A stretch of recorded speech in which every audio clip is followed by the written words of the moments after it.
ADJ UB 12H. The model number tells you exactly what you need to know about it. It's an Ultrabar series. It has all hex colors, plus a couple little extras. Let's take a look here at Gear It First.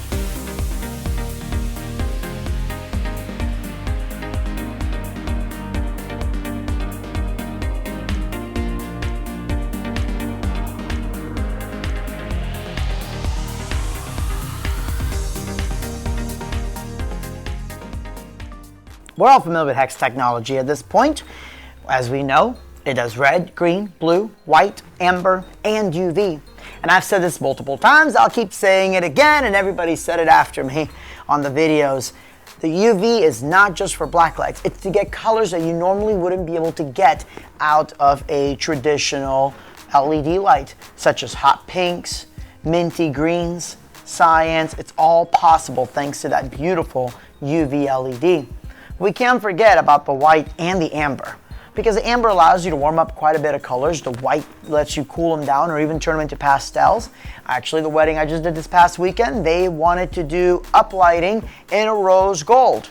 That's normally not something that's definitely not something you can do in an RGB. And when you take a photo of it, even if you do accomplish somewhat of the look in RGB, because of the way cameras pick it up, as soon as you take a photo of it, it doesn't look anything remotely close to rose gold. So having that extra set of diodes, your amber, your white, and UV really help. With all that aside, what's the next step? After ADJ came out with the 3P and the 5P and the 12P and the 18P, what is the next kind of uplight or floodlight that people want? A linear wash. You cannot replace a good linear wash. And actually, there's quite a few uses for them, which we'll talk about in this video. But this is the ADJ Ultrabar 12 Hex, or the UB12H for short. Now, as the name suggests, you have 12 LEDs, pretty much the same ones that you're going to see in the 5P or the 12P Hex. The first thing is that this is completely pixel mappable. So you can put a few of these together and create some really cool shapes on there. So you have your zones of LEDs that you're able to control. And if you're going to use this as an uplight, you've got a couple options. Most notable, of course, is you can stand it on the little feetsies, or you can actually remove, right on this side here, you can remove this part out. There's a big old magnet there, and then it just locks into the other light. This is really good, especially in theatrical applications or just an overall atmospheric type application where you really want to light up the back wall. You want to keep it clean, simple, have it resting on the floor. There's also little rubber feetsies right here, and you can just snap them all together thanks to the conveniently laid out power and DMX in and out. They're really easy to link together. You put one here, you put the one right next to it, and you've got your DMX out right next to the DMX in. So all you need is like maybe a 3-foot IAC to IAC jumper cable and a short DMX in and out, for your in and out. You can connect all these pretty quickly. As far as the built-in programs, if you decide, Arnaldo, I don't want to use DMX, okay, that's fine, whatever. If you choose not to use DMX, there are some pretty cool onboard programs. You can also use the IR remote to control them, or you can use the handy-dandy display in the back over here. And they've got some pretty neat programs, which I'm kind of going through some of them now. It's pretty bright. And I've been wanting to use this at a venue and actually get some videos of it. I've used them for a homecoming, and every time I kept forgetting to get videos of these by itself to show you how bright it can fill up a gym. So what I'm gonna do is, let's take the drone up and see how much you can see, or how far you can see this light from, 400 feet away.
Impressive, am I right?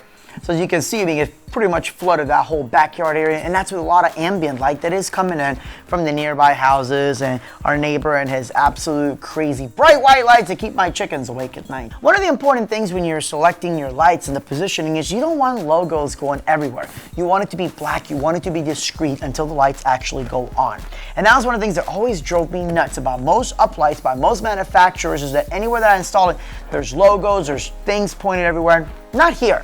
You can see that in the back, we have everything directly on one side, your power in and out, your branding, your display, your stickers. But on the other side, it's completely black. No signage, no markings of any kind. This is beautiful. And I believe ADJ did that intentionally, specifically for the install market. But even if you are doing mobile events, or if you are a production company, it's nice to be able to set up your lights and not have a whole bunch of white text all over the place. Again, discreet is good until you turn on your lights. You want your lights to blend into the venue, and I think this is a fantastic way of doing it. The ADJ UB 12H is no joke when it comes to construction. ADJ did a really good job on this.